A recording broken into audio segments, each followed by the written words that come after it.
Béideach an túsa chur le rudí agus chógáil ar léon na hhéir narsúil bhfuil an fáilte rómh go léir fáilte chorómh go léir an seachaniu am tróna go dtí ar blé cóchéime ar scanáníocht fáisnéise na hhéireann. Agus is mór an honor agus an pléisiúr gomsa a bheith an seachaniu sa chathaoir agus a bheith I measc chuid den is stúrthirí I móchúram is tábhachtaí ag obair in éireann inniu.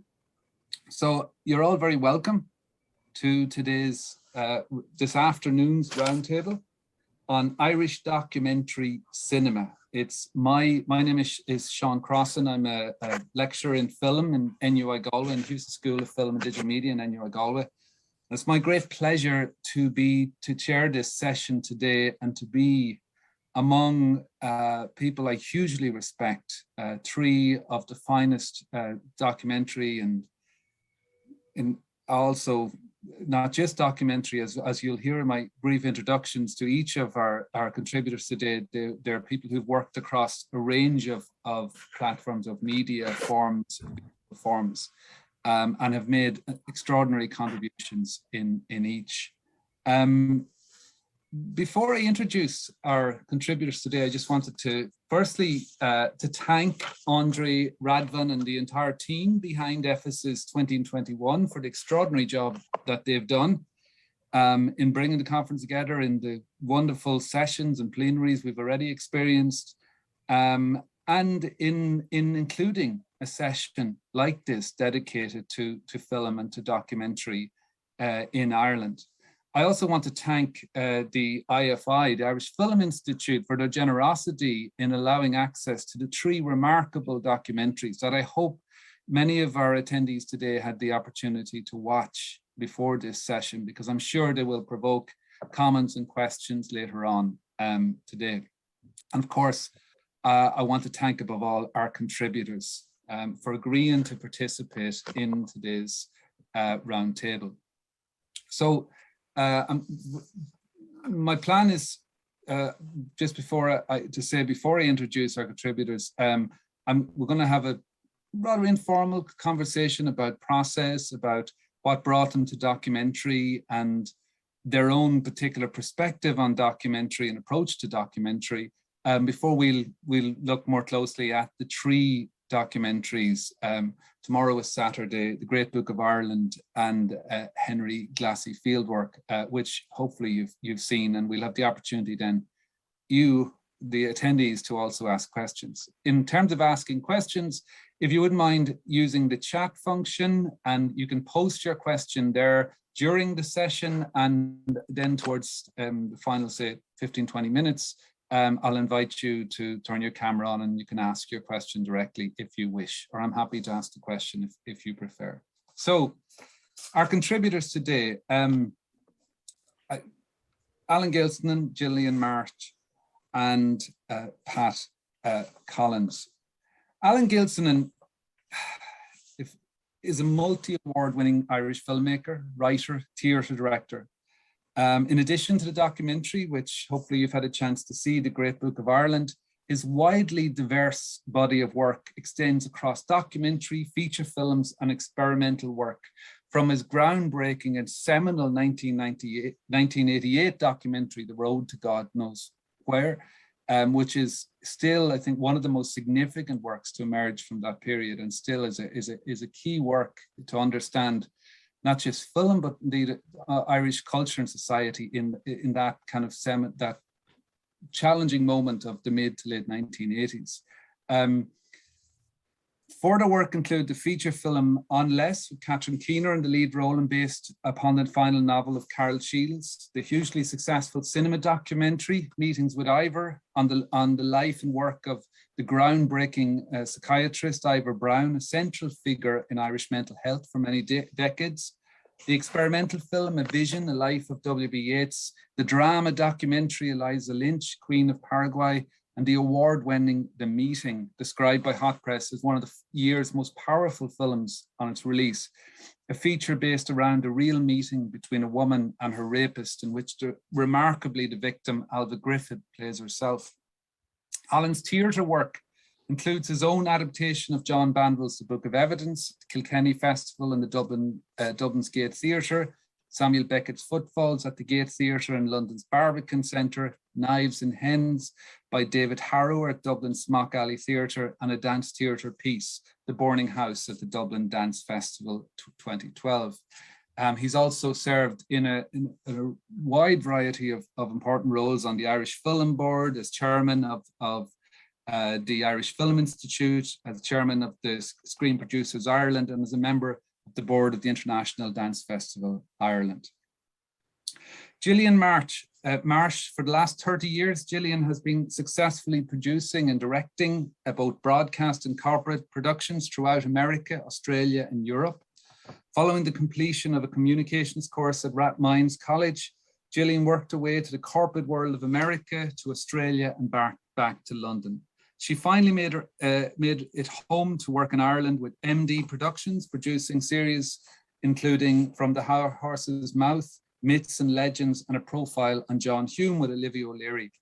She eventually settled in North Mayo over 25 years ago, where she set up probably the most rural production company in Ireland, G Marsh TV. Her subsequent work has emerged often from the people who surround her, the world she has encountered, including convincing her veterinarian husband to allow her to film his daily life, and so archiving a way of life that is disappearing with the many series of Vets on Call. Her interest in the natural world was also evident in her work as a producer of 8 series of Living the Wildlife, RT's flagship National History series. And she continues following people's lives, from hotels to undertakers, from wildlife to children's fairy tales.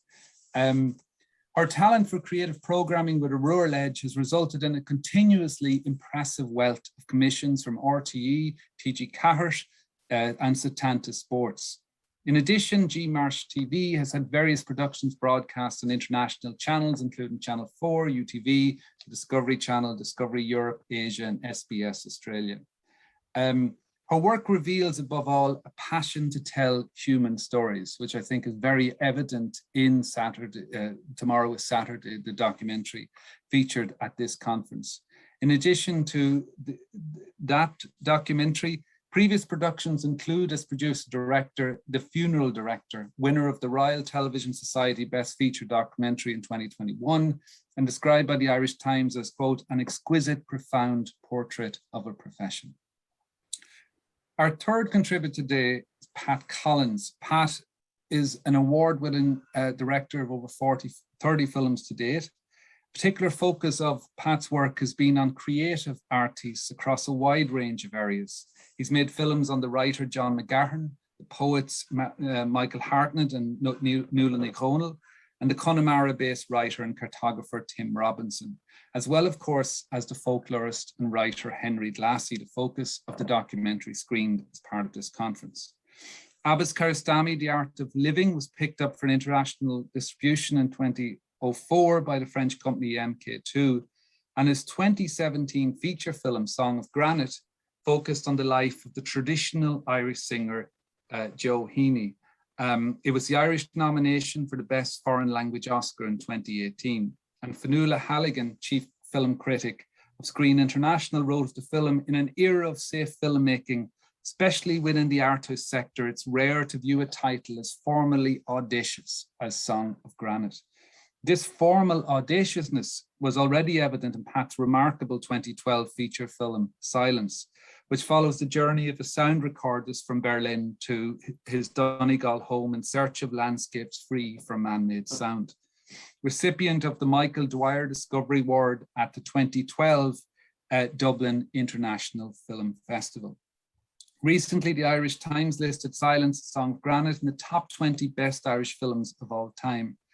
Pat has also directed a range of historical dramas, including the 3-part series 1916, which was broadcast on RT, BBC, and PBS in the US.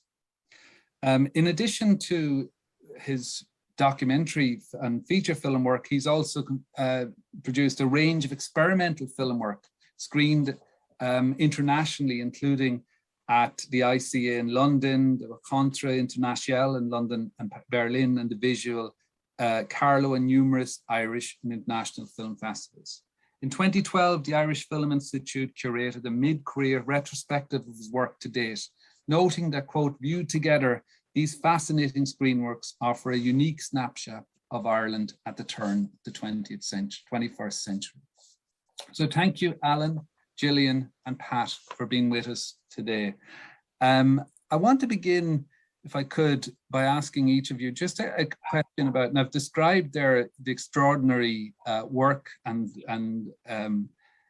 prolific in terms of the amount of work that you've produced, each of you, during your career. But if I could start just a question about, tell us a little about your path into film, and perhaps particularly into documentary filmmaking. I could ask perhaps Gillian first. Well, my path, when I had finished, studying communications in Rathmines in Dublin, I went abroad for about 10 years or so. And when I came back to Ireland, I knew nobody, and nobody in film or anybody in television or anything. And it was luck, really, knocking on doors. And I just brought ideas to companies, and ended up getting from the horse's mouth the history of the Irish bloodstock industry, which I had sort of grown up in. So I had a fair knowledge in it, and managed to get MD to pitch that for me. And so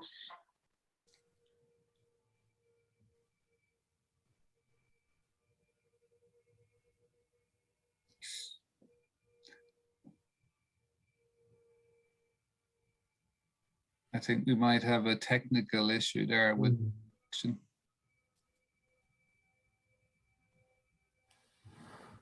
Gillian, can you hear us?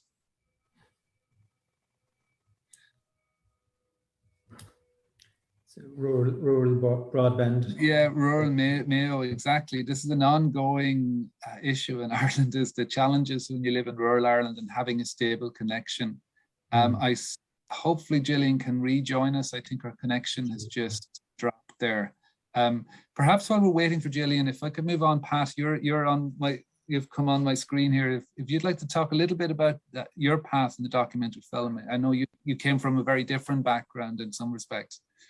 Yeah, I mean, it was, I think I was in my late 20s or maybe 30 before I kind of made my first documentary. And I was working around film, like I was editing a film journal called Film West in Galway for 3 or 4 years, and I was programming the Galway Film Festival. I think all during my 20s I was trying to get into documentary filmmaking, but I didn't really know how to do it, or else I'm kind of glad that I didn't do it now, actually, because I think the films I would have made wouldn't have been that great. But I think it was just a very slow process of kind of discovering documentary, and I didn't really want I didn't want to kind of make feature films, or I didn't want to work in drama. I think I just purely wanted to work in documentary, and it was kind of from but I was always kind of interested in history, and I was interested in music and things, and that's kind of what led me very slowly over the course of 10 years into documentary. But I didn't study film or anything like that, but it was I think it was kind of coming out of Irish cultural subject matter. I was trying to find a way to kind of to work in that area, I suppose. And film provided you a way in to tell those stories. Yeah, I think so. Yeah.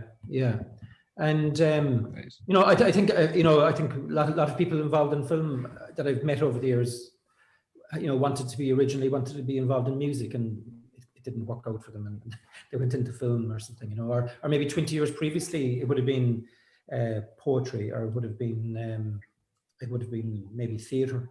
And but I think by the time I suppose that I came into any kind of maturity in my late 20s, it was film was the thing at the time, and but I would certainly have been interested in culture and art, I suppose, in my 20s, but film was the thing that kind of I thought I could do, so that's what I went after, I suppose.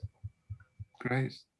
Thanks for that, Pat. Yeah, I mean, you were coming into film, if I'm right, in the late 1990s, early noughties, it was a time of, well, at least the film board was there. There were structures in place, I think, or emerging or had emerged to support film production and develop film projects. If I could turn to Alan, when you were working on, say, the road to God knows where, and coming out of the mid 1980s, the board was shut down in '87, and I think it was Channel 4 that came in to support you in that production. It was a very, very different time and a different context that you were even the thought of making a documentary, making a film in Ireland at that time must have been, for many people, would have been unimaginable. Yeah, very different, Seán. And like Pat, I didn't do film in college or anything. None of those courses, they were only starting to come through. And really, to be honest, I was a kind of accidental documentary maker. I was interested in writing, I was interested in theatre, I was interested in drama. Hadn't really thought about documentary that much, which might be apparent. But I think what's interesting about that time when we made The Road to God Knows Where in the mid 80s, I had made one short film which had been funded by the first incarnation of the Irish Film Board. And then the Film Board was abolished. And as a result of that short film, Channel 4, which was just setting up, came to me and asked me to make a documentary, which at the time I was kind of blasé about. Now I realize how lucky I was. But it's also kind of interesting historically, if you think about the small investment of the Irish Film Board in one little short film led to this bigger film with Channel 4. So it was a very, very different time. And also I remember when I made that first documentary, and I hadn't a clue really about it. I was totally going on instinct. The crew that I had, because the Irish film industry was so dampened at the time, the crew I had were some of the best people in the country. And I really learned, I was a total innocent, and I really learned from them. And it's kind of hard now when you say to filmmakers, young filmmakers coming out, there's probably, maybe, I don't know, there could be 2,000 short films made a year. And I remember when I made my very first short film, there were, I think, 2, and if you made a film, if you finished it, it was a cause for celebration. It didn't do any good to get it done. And do you think, just on that context, as you say, you didn't have formal training in filmmaking, you were coming into something in a context where making films was really challenging and where few films was made. Do you think that in some ways contributed, because it's quite an innovative documentary? I mean, that it was quite, but it received some people, I mean, I still regard this as a hugely significant and remarkable text, but at the time some people just didn't know how to deal with it. It was like, it was perhaps ahead of its time in a way, or people were just not ready for the type of direct engagement that you give in that with the really challenging 1980s in Ireland. Yeah, it was definitely, it wasn't planned. It was totally as a result of my own innocence in a way. And looking back, I can appreciate that. And, and now, I think, and we might come to this later, but the whole landscape of film has changed, not just in Ireland, but globally, and I think there's almost too much awareness and too much kind of cynicism in how films are approached, and if you talk to film students now, they're far more educated, which is good. They're far more cine literate, which is fantastic. But they have been inculcated with a cynicism. It's not about, well, what do you want to do? I sat down and thought, I have a screen, what am I going to put in it? There's a cynicism, there's a kind of career-driven sophistication, which I think if you're a young filmmaker can be very deadening. Yeah, absolutely. I can completely understand that. And I can see that. I wonder, just before we, if Gillian has managed to rejoin us, or if is she in the room? Gillian, are you there? I'm back. Brilliant.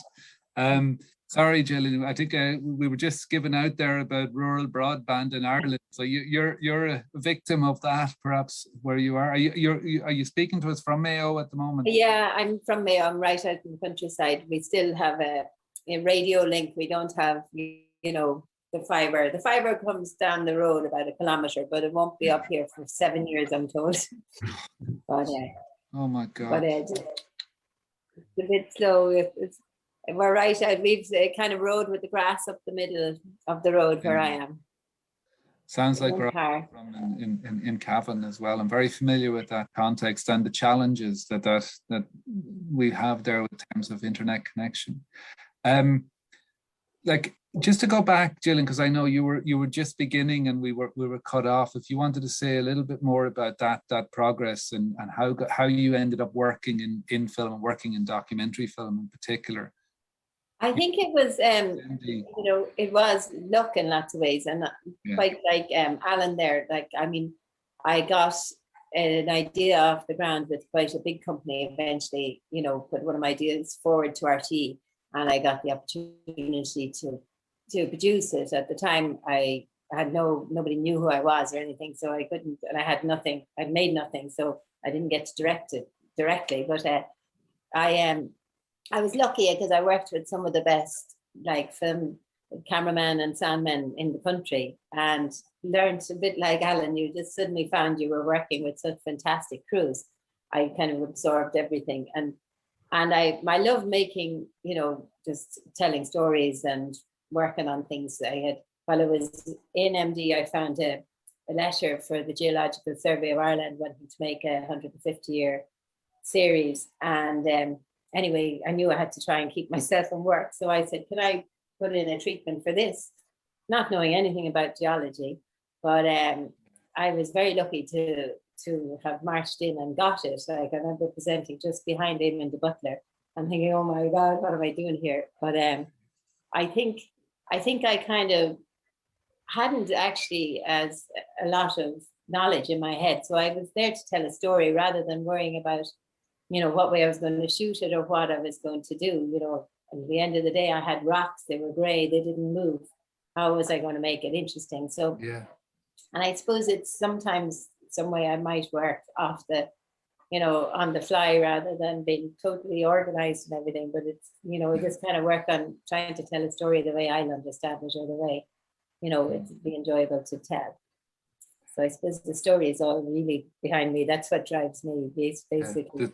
The story, and would that be at the core then of your own distinctive approach to film and say the choices you make around the subjects and how you kind of develop a scenario around those subjects?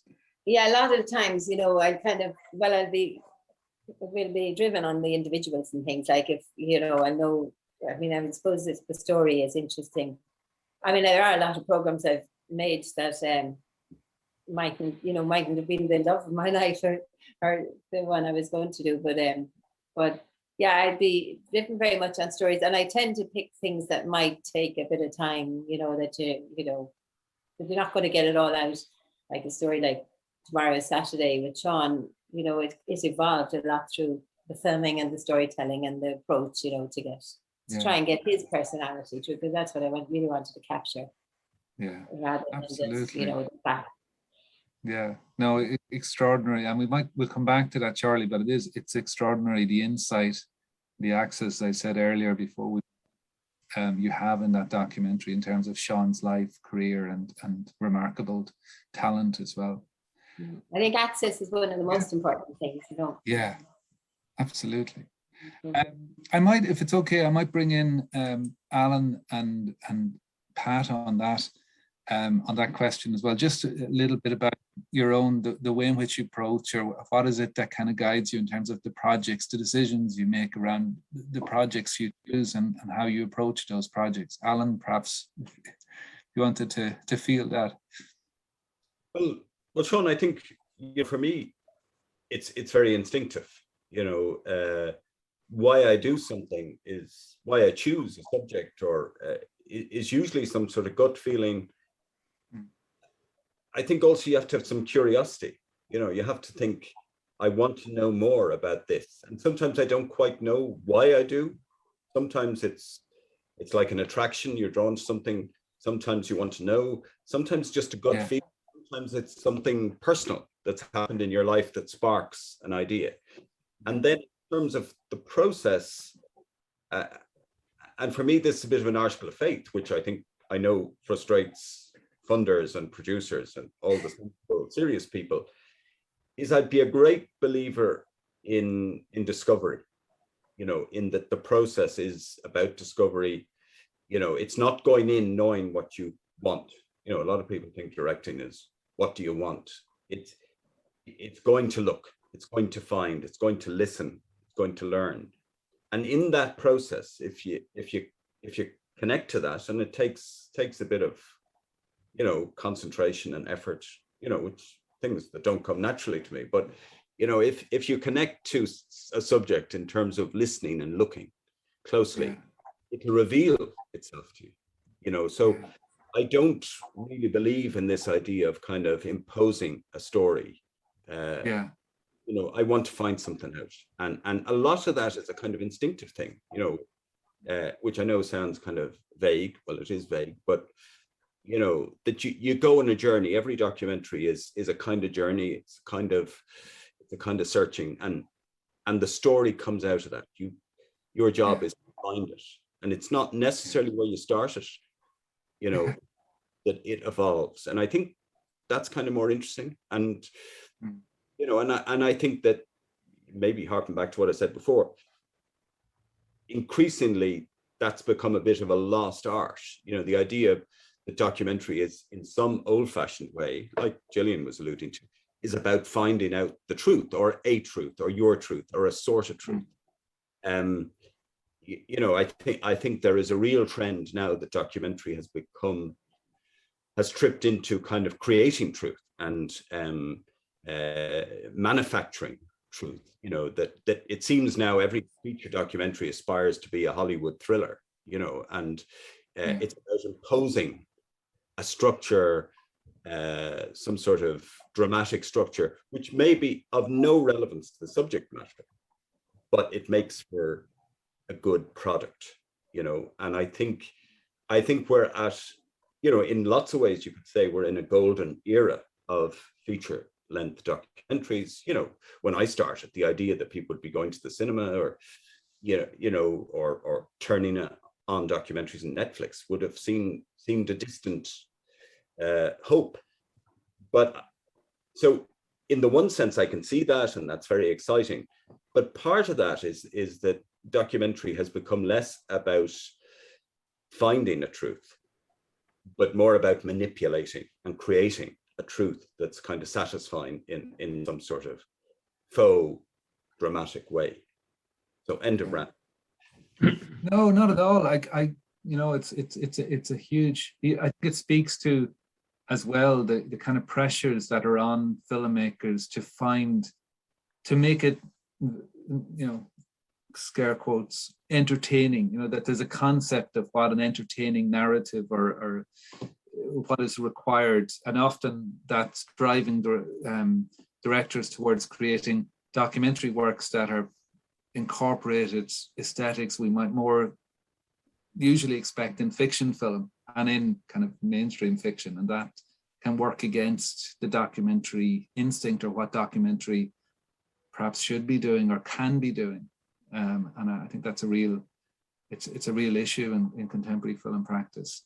Pat, if I could come to you with a question, just to talk a bit about your own approach and what brings you to the subjects. What is it that brings you to where you end up focusing on your camera? I think it's similar in that it's kind of coming out of my own interests in my own life, and it's coming out of my own kind of instinctual reaction to it, I think, and also trying to kind of I tend to make films if I want to find out about the subject, or if I want to get to know a subject more. I kind of that's what draws me to something. I see it as kind of in the old-fashioned sense of kind of educational. I think that I have to kind of sometimes I suppose maybe, I noticed, working with some people that, that they would never ask a question that they wouldn't know the answer to. And I think I'm kind of the opposite, is that I'm always kind of maybe, I'm not afraid, I suppose, to kind of, to seem that I'm kind of, that I don't know about the subject, because I'm only learning of the subject as I'm going on. And I always say to commissioning editors, and it doesn't really go down well, that if I knew what I was going to do, I wouldn't start, because I just wouldn't have the interest if I knew exactly what it was. And I remember, I think it's probably like, if it's a kind of philosophical approach to a certain extent. It's kind of, it's about learning to love what you have, rather than trying to get what you want. You know what I mean? It's that you're not chasing and trying to kind of control things. You're like, you're trying to kind of get out of the way as much as possible, without imposing yourself. But you're obviously present, but just that you're trying to, especially if you're making a documentary about a person, I think you're trying to get out of the way so that person is communicating through you to the audience. But I think I've only been thinking about this recently, and it's that idea of kind of storytelling. Personally, I'm not interested in storytelling at all, actually. But I just kind of realized that I'm not, in a way. Like I'm interested in somebody telling me a story, and I'm interested in story in other people's work. And if somebody tells me, an interesting story, then I'm all ears. But in my own work, I'm not trying to tell a story or shape a story, and I prefer as well, not to know what the story of the film is, and to kind of feel that I'm finding out as the filmmakers is finding out. But I mean, a good example of it, I think, is the film I saw recently, which was 3 Identical Strangers, which is just completely story-led. And I would have much preferred to read a short newspaper article on it. But I mean, it would have, but the idea of having 90 minutes, kind of just a playing out of the story is kind of, I genuinely can't see the point in it. And so I think storytelling has a place, and I think it's got more of a place on television to a certain extent, or maybe I like that kind of news segment, like a Nationwide segment, where you find out maybe the older I'm getting, the more I like Nationwide. But it's kind of and it's a very simple story from that lasts about 7 minutes, and that's great.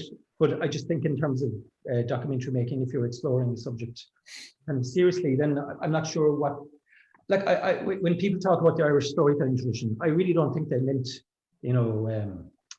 the 3-act structure. I mean, if you think of the Irish storytelling tradition, it's around the fireside, and it's stories that went on for days, and it's to do with the smoke from the fire, the light, the atmosphere, the people present. It's got nothing to do with 3-act structure. And I think in Ireland, and maybe even in Europe, I think even that the 3-act structure idea is kind of is still prevalent, but it's I think even in America, I don't think they're even thinking about it anymore that much. And that's another thing, I suppose, with documentaries, that I suppose documentary is kind of slavishly kind of chasing drama, but actually even the Hollywood.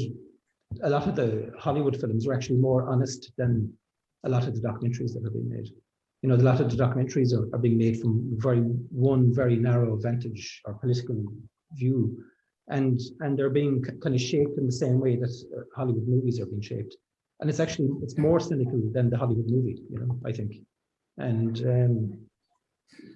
I think that's coming out of kind of festivals and film festivals, and there's something great about actually making a documentary that is broadcast on television, and rather than trying to screening for 6 people in Belgium, it's an amazing thing to actually screen it to 100,000 people or 200,000 people in your own country in one sitting. And the kind of preoccupation with screening to obscure festivals, like in Ireland or in Prague, wherever, it's kind of it's kind of often overlooked. I think that the television, which is still one of the most powerful mediums, it's the best way of actually reaching audiences. Yeah. Anyway, sorry. Absolutely. Yeah. No, absolutely, Pat. I think you raised some really, really interesting issues there that I might return to when we come to talk about your Henry Glassie documentary in a few moments as well. I might come back to you, Gillian, just to come back, and we might move into talking a bit about the actual films that were screened, or that rather delegates had access to during the conference at this point, and then we'll open to the floor in the next 5 to 10 minutes as well. And by the way, if you have questions, please use the chat, and you can post them there at this point, and we'll invite you in to join the conversation in very shortly. So Gillian, if I could start with you, and just maybe you could talk a little bit about this extraordinary, I mean, you mentioned the word access, and I mean, Seán Hillen, I mean, is somebody that I think most of us, at the very least, will be familiar with his work if we're not familiar with him as a person. And it was extraordinary to me watching Tomorrow is Saturday, the degree of access you had, and the degree of vulnerability as well that was evident there in terms of Seán, his life, his profession, and the real extraordinary challenges he's had to face that I had no idea of, and I'm sure most of us didn't. And you could just talk a bit about how did you come to meet, and how did you come to build that kind of rapport with Seán Hillen to allow you to have that kind of to share that kind of insight? I suppose I was given his name by Chris Dowers, an artist down here who works in different counseling and meditation and things. And he told me this fellow is really interesting and I should meet him. So I went to Dublin. I was in Dublin one time and I just gave him a call and said, do you want to meet up? And it was about 4 hours later, I found.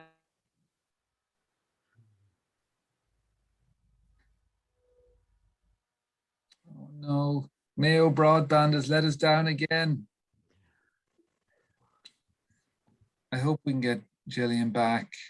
Hello. Oh, you're back. Hello? Sorry, Gillian. No, I was just saying Mayo broadband let us down again. Do you know what might help? And Gillian, someone suggested this. If you turn off your camera, maybe, I know we. Camera, yeah. That'll save you all looking at me too.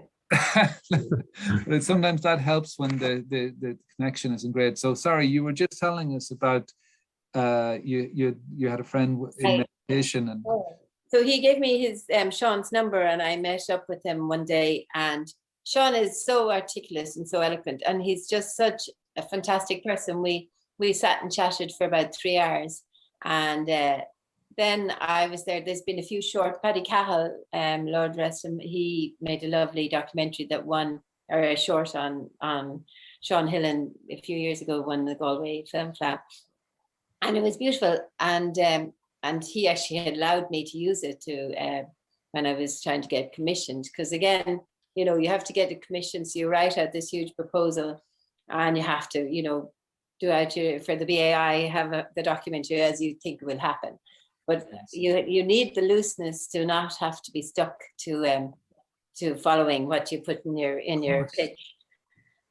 So when I met Seán, I just thought, this man has so much to tell and share with the world, and Seán's circumstances have created Seán and his art. You know, growing up into troubles, finding out he had Asperger's. I mean, if Seán had had a manager back in the day in the 80s, he'd probably be one of the wealthiest men in Ireland. His unbelievable intelligence, the things he invented when he was, you know, young, 27, 28, 29-year-old, like if he had invented computer pens, everything. If he had had somebody who could focus him and had been his manager, that man would be massively wealthy. And he had never understood about the Asperger's. So I think what I wanted to try and do is let Seán tell his story, and not kind of put the confines of a normal documentary who go, this man started as a student, became a good artist, failed because, you know, his art was no longer popular and politically popular, and then just disappeared. Like, this is to be his story as a human, and his story with the struggles that we all encounter in life. And a lot of us, you know, overlook them. About 1 in 65 people are on the spectrum, and we all had hit times like that. So Seán really told his story, and along with Greta Olay, a fantastic editor, because it was not an easy documentary to edit. We could have edited it in 20 different ways, like hundreds of different ways. and we went down a lot of different rabbit holes. But Greta and myself, I suppose, you know, after we shot a lot of the documentary, then we parked it for a while because COVID hit, and I just we wanted Seán to get to the next stage, which meant he was hoping to sell his painting or his collages to the National Gallery. For Seán, one of the biggest things in his life is to be remembered. And he wanted these, the Irish National Gallery to buy one of his collages. And so we parked it, which was actually wonderful because, you know, his love with Amy continued into a different phase. She got locked in Ireland, and we had an ending rather than having to be forced to make an ending 6 weeks after you start filming. We could have an ending a year after we started filming. Yeah, it was extraordinarily uplifting as well. I mean, the narrative, it just had a real narrative coherence almost because of what had happened, and not. Well, one of the things that I wanted to ask you that was striking was, it seemed, and I'm sure this is, I'm not sure, maybe you can enlighten us on this, but Seán himself was clearly going through a process of, how do we say, of trying to get his life in order. Like, even, you know, physically, you see he's clearing out of his house and then bringing things back and trying to bring some order to. Was there any sense in which the production of the documentary around him, that was in some way an instigator for him to kind of to engage in those activities? Oh, well, totally. When I met him, I was thinking, how do you tell this man's story? Like, how can we, you know, and Seán is very good at giving his PR speak. Like, you could, you know, he's so eloquent, he makes a fantastic story, but it will be exactly what he wants. You may never get past the barrier, and it'll be exactly what he wants. And I felt the best way to tell a story, no matter where you walk in that studio, I stood on something and it would crack, and I go, oh my God, have I just broken, you know, something really precious. Everywhere you touch, something fell down. You had to walk through like on stilts. And I said, we're going to tell your story. Like, we've got to clear this place out. We're going to have a look in every box, and we're going to see where, you know, what. Oh no. Have we lost you, Gillian? You're Gillian? Oh no. Mayo broadband be damned. No. Oh, you're back. Brilliant. Gillian, Sorry. we lost you for a second. You just telling us, I wanted to ask you about those boxes actually, because there was some extraordinary recordings, 8mm, that his father had produced of him as a child and of his family growing up. Were they like kind of discovered in that clear out, and the recording of him as a child singing, and then there was the Heaney launch of his exhibition back in the early 90s? Oh, everything was discovered. I mean, that was like, he had no idea what was there. He had no idea where things are. I mean, Seán couldn't remember the day of the week, and he doesn't remember the time of the day. Like, so he would pull the boxes up, and it was like a treasure trove of his past. And it brought out a lot of emotion, as you saw. I mean, there was times when he cried, and there was times when, I mean, the whole Northern Irish Troubles like had a huge effect on him, you know, and that created his art. And I was trying to get people to understand, because there's so many art documentaries that, you know, general public like myself would go over our head and be like, oh, right. But I wanted people to understand the passion he was squeezing into his art and into his collages, and he wanted it to say something and to mean something.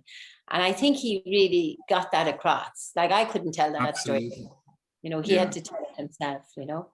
No, absolutely. It was extraordinary, really. A remarkable piece of work and a remarkable insight into an extraordinary artist.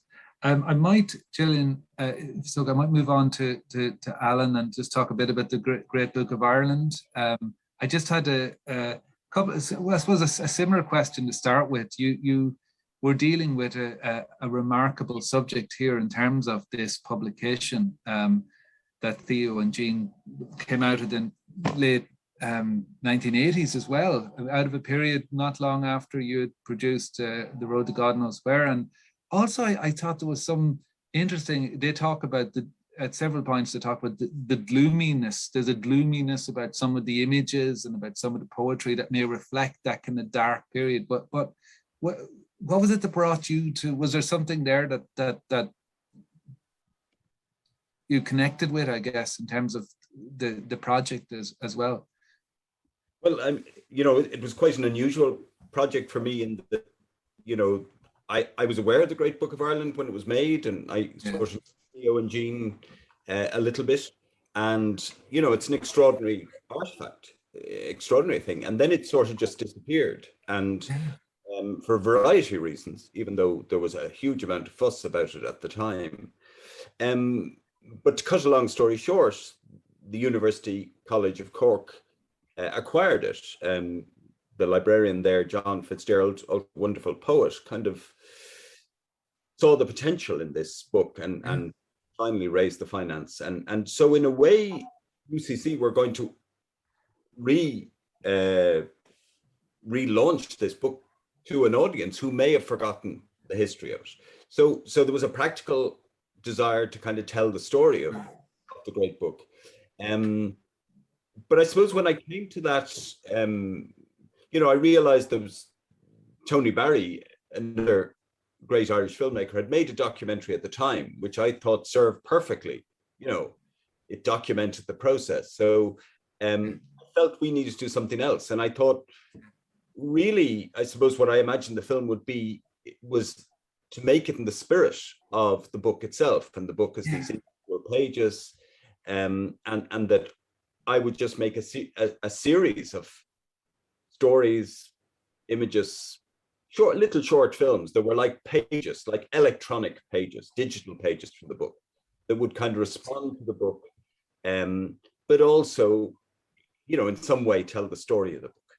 I mean, it's remarkable. Some of the sequences are just stunning. I'm thinking in particular of the sequence of Gerald, the performance of Gerald Barry's Sleeping Beauty, and how the actual text of the great book is blended in with the performance. And you do that several times in the documentary. It's just absolutely visually stunning. And it makes complete sense in terms of what you're describing there. You're trying to bring, again, maybe in a similar way to what we've heard Pat and Gillian, how you allow the subject, the film is emerging from the subject rather than trying to, as you've described in other documentaries, impose a kind of a standard narrative on the work itself. Yeah, and you know what was lovely about it, you know, my initial thing, as I say, was to kind of tell the story of it in some way, but also make these little responses. But actually, kind of the biggest story, which I didn't imagine at all, is that, of course, it was a huge thing at the time, both for the artists and for Theo and Jean creating the book. And it was also very difficult, very stressful, very fraught. Yeah. And they'd forgotten it too. So we were kind of rediscovering things with them. You know, it was like going back to somebody saying, do you remember that fabulous love affair you had 20 years ago? Tell me about it, you know? So like in lots of ways, everybody in the film was kind of rediscovering this thing that they had also forgotten, you know, a bit like Gillian saying, you know, absolutely. And, you know, there was even a moment which we use in the film where Sebastian Barry came along. I was just going to say that. I had a copy of the poem that he had inscribed in the book, just in case he needed it to refresh his memory. And he looked at it and he said, oh, I didn't think that's the one that I wrote down at all. You know, he had thought he'd done something totally different, you know, so also in some, you know, indirect way, it was also about kind of memory and what we remember, you know. And I was actually just fascinated because I think that's the opening piece that you have, and if I remember correctly, at the documentary, and there's something quite moving about that as well, because not only he realizes that he hadn't realized that was a piece, and then it's a poem about family disconnection or division, or there's a trauma there that's implicit in that is still there, and you could you get sense that, in fact, more than sense that he kind of refers to that quite directly in his comments after reading the poems. I thought that was quite a moving and powerful opening to the documentary as well. Yeah, and there were, you know, again, there were those things that you imagine, that you don't imagine that happen. You know, I remember going down to film with Derek Mann, the poet, and, you know, everybody said to me, oh, Derek won't do it. You know, he doesn't do anything, you know, and I wrote to him and he said, come down, and then, you know, very sadly, he died not long after that. So, absolutely, you know, across the participants had died. So you were also aware that you were catching something before it evaporated completely. Absolutely. Absolutely.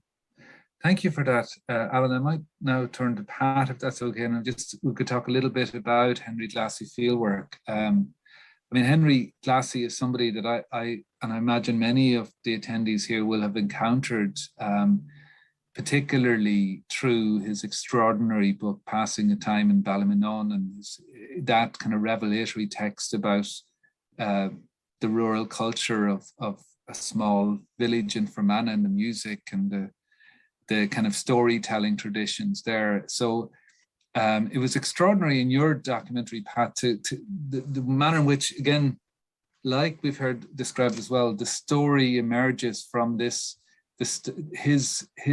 very unique approach to his life and to his work, and the kind of dedication and integrity, above all, I think, that he brings to his engagement with the various different communities and cultures.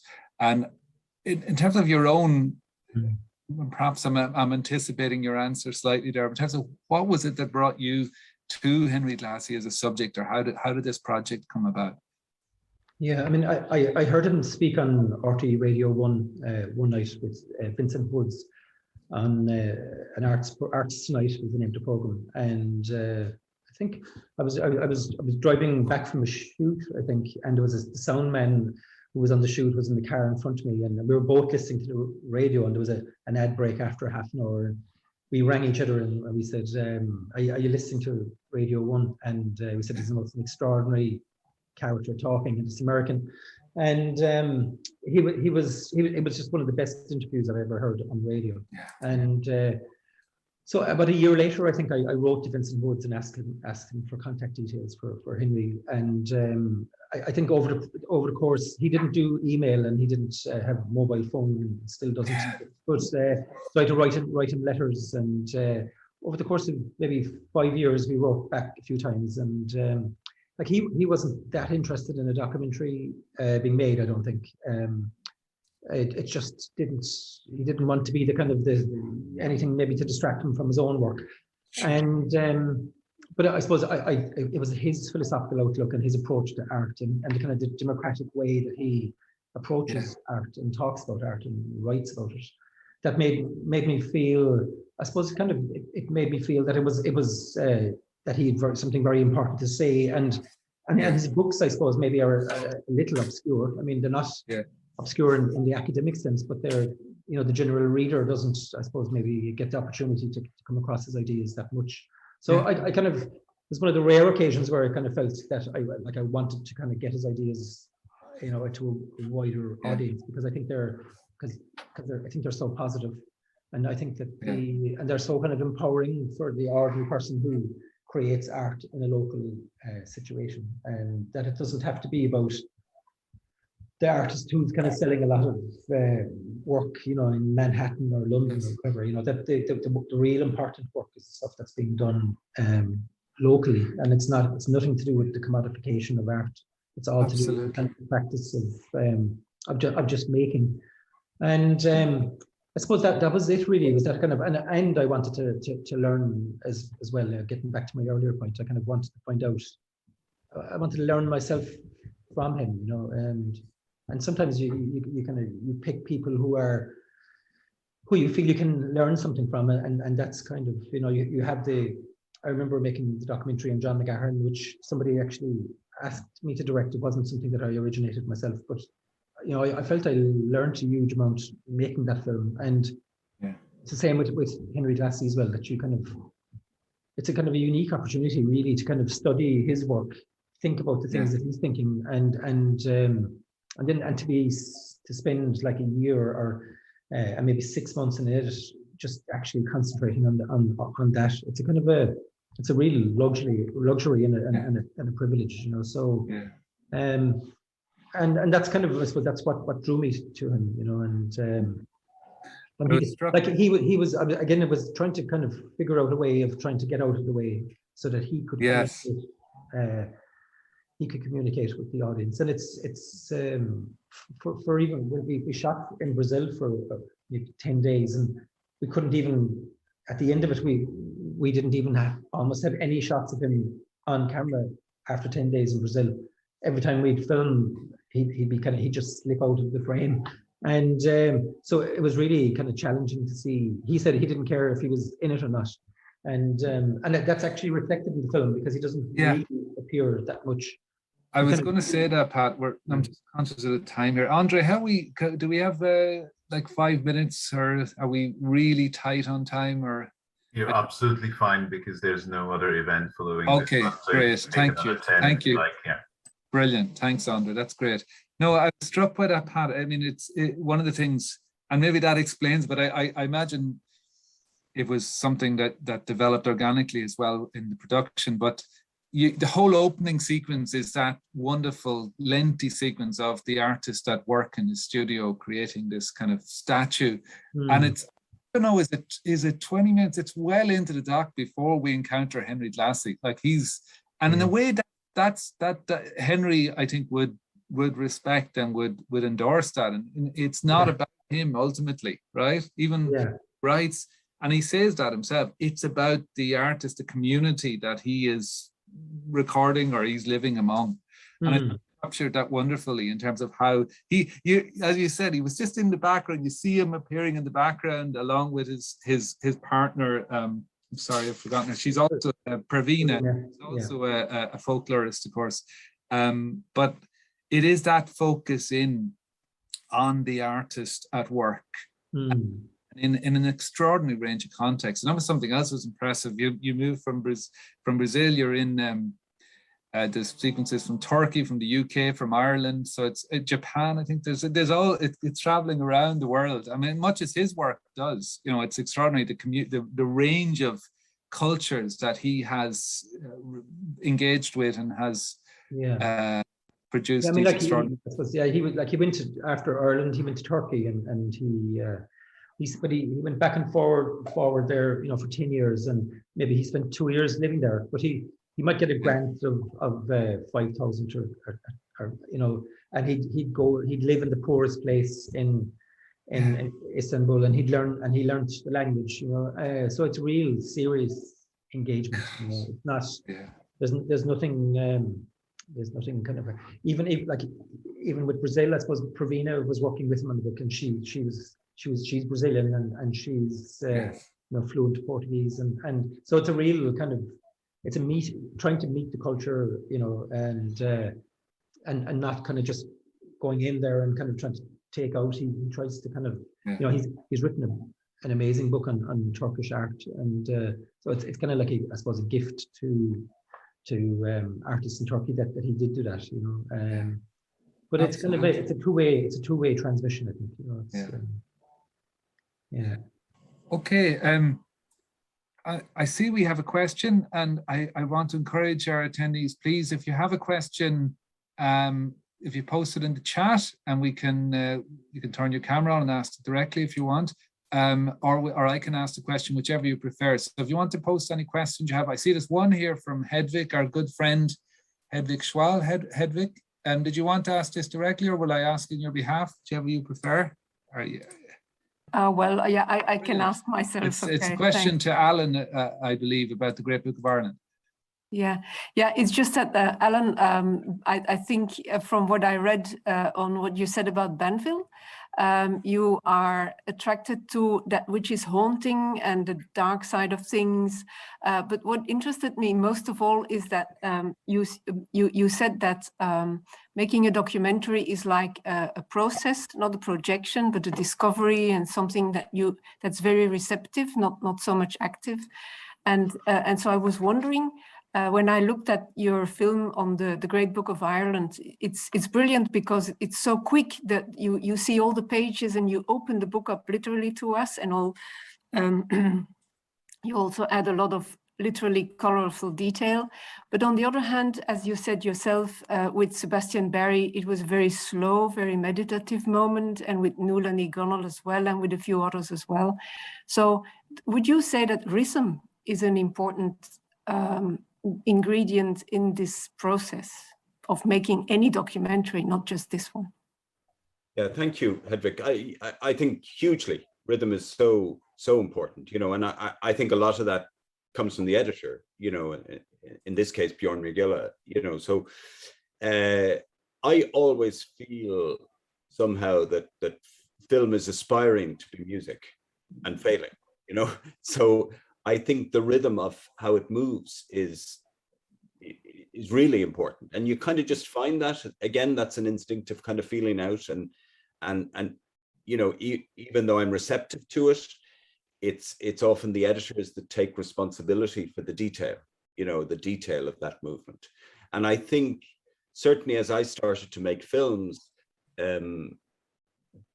there was a fashion, and you know, we're all susceptible for things to get faster and faster. You know, the faster you could make it, the more exciting it was, you know, and I think we got to the ultimate in that of speed, and that now, you know, slowly in years, I'm finding maybe it's just age, but I'm finding the pleasure of stillness and silence, and you know, Pat's films are an extraordinary example of that at its best. And but I think in the case of the Great Book, it was such no 2 pages were the same, and so I had to kind of reflect that, you know, that some things are slow and quiet and other things are frantic. And then, you know, I had one strange notion, was that every page in the book, and I don't know, maybe there's 300 pages, I can't remember, that every page should be in the film at least once, even if it's not even for a second. So there's one very fast sequence where I think literally every page in the book, so that at least somewhere in posterity, you know, with a freeze frame, you could stop and say, there's my page, you know. Great. Brilliant. Thank you, Hedvig. I have a few questions that I see a hand up as well. Claire Wallace. Claire, did you have a question? I see your hands up. Yeah, it takes me a while to. I don't know if I'm audible. You are audible. We can hear you. Are you in Monaghan at the moment or Prague? Oh yeah, surely. No, I'm in Prague. Where do you think?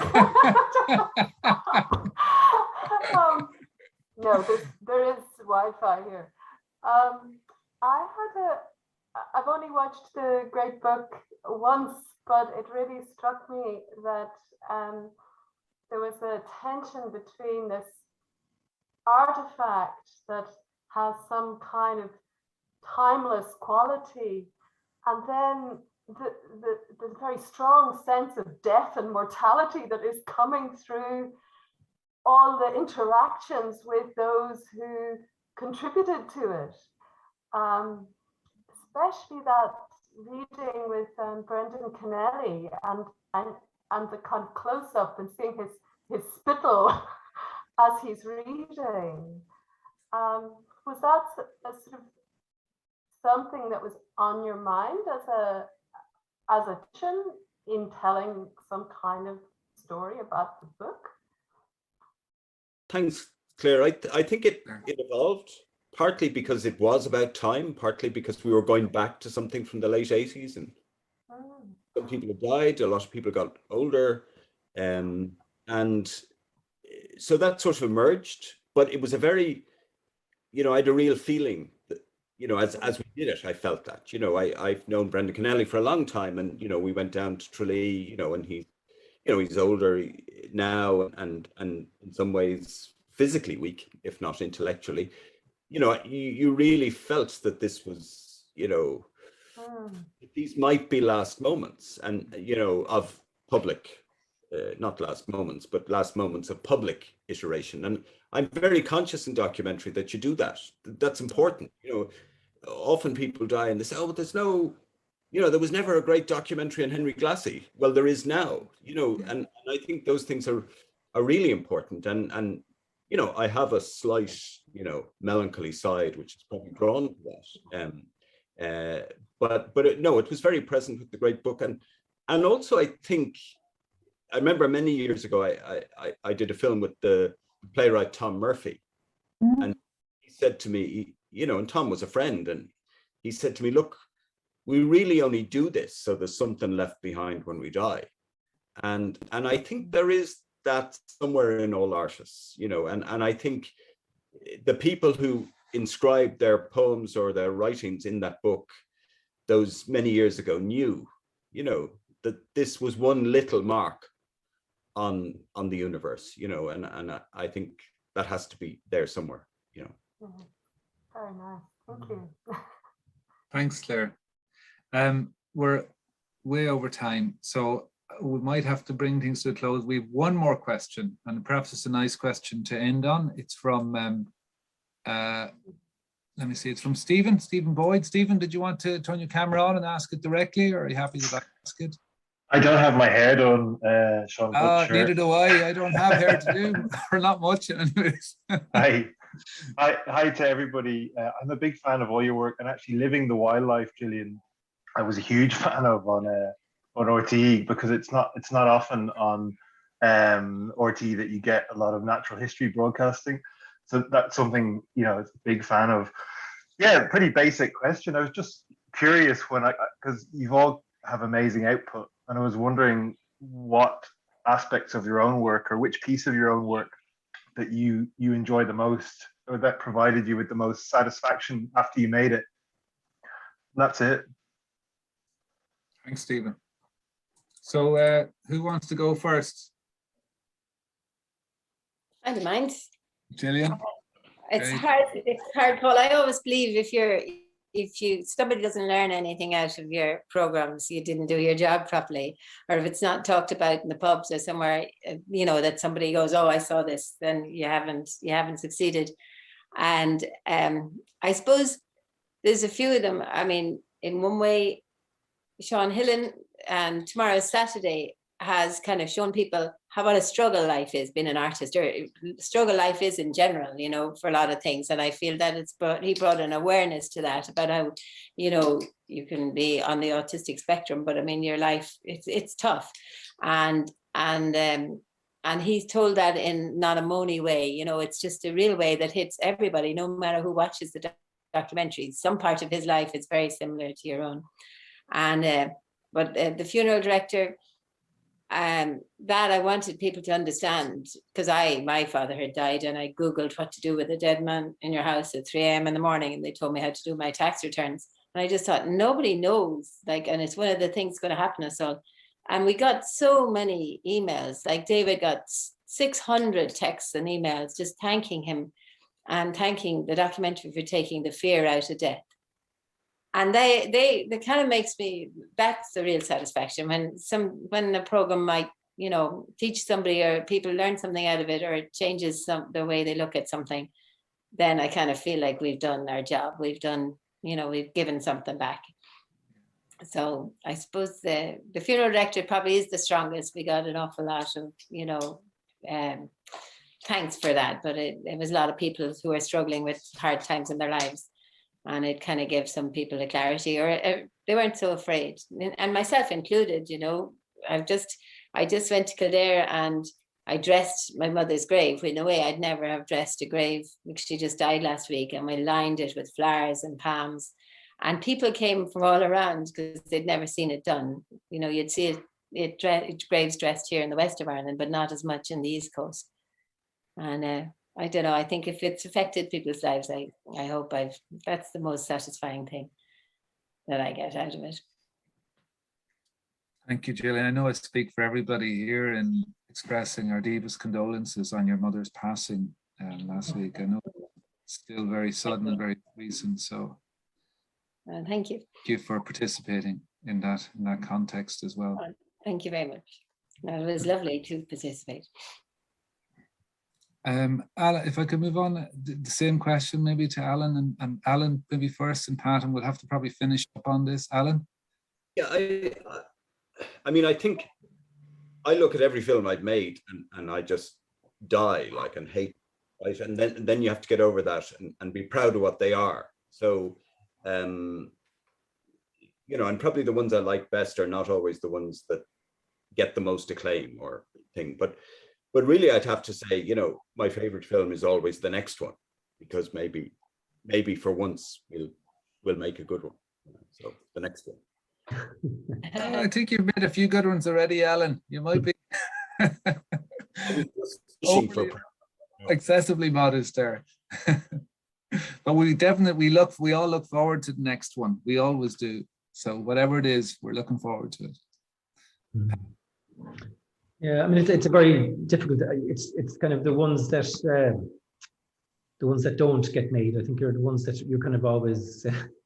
It's a little bit like Alan's the next one, but it's all the unmade films are the ones that you kind of really think they would have been great if I'd have got the opportunity to make that film. It would have been better than all the other films. But I think maybe just even for sentimental reasons, I think the couple of early films that I made, which kind of the one on Michael Harkness, and oddly enough, I suppose the second film I made was called Talking to the Dead, and that was about the funeral tradition in Ireland, actually, and that had a very kind of big impact on me. And Alan was actually supposed to direct it, and Alan couldn't do it, I think, and I begged the producer to do it, and it was my second documentary, I think, that I ever made. So, and it kind of gave me a kind of a huge kind of education, the whole Irish cultural subject matter, and actually the importance of the funeral tradition within Ireland, just to echo what Gillian is saying. I mean, it's one of the most kind of powerful things we have in the culture, I think, and it's one of the few continuums we have in the culture, and we still do it pretty well, you know. And so I would say the early films, because even when I look back at them now, they feel like from a completely other time. You know, they already feel like archive, and they feel like a different country or something. So I'm kind of glad to have had the opportunity to work at that time. But it's only when you look back at the films that you made in your early days that you kind of realize how much the country has actually changed. And but yeah, so that's the early ones, the early funny ones. Yeah. Thanks. And thanks, Stephen, for your question as well. We've gone way over time, and at the risk of I'm not sure, I don't have the schedule in front of me, but I know there are other events forthcoming. Perhaps Andre wants to come in and say a few words about that. But I'll have to bring things, I think, to a close. And as I hope Alan, Gillian and Pat can see, we've had a lot of very positive and feedback on the chat there. People really appreciating what you've had to say today, the remarkable films that were screened or were available to view during the conference. And I want to thank you all sincerely for your generosity and the insights that you've offered here in this session. I want to thank again Andre and everybody behind the scenes for including the session and making it possible. And I want to thank our attendees for their participation. And I hope you've learned a little bit more, certainly I have, about Irish documentary and about the films included here at the conference. Gur míle maith agaibh agus slán lib go léir.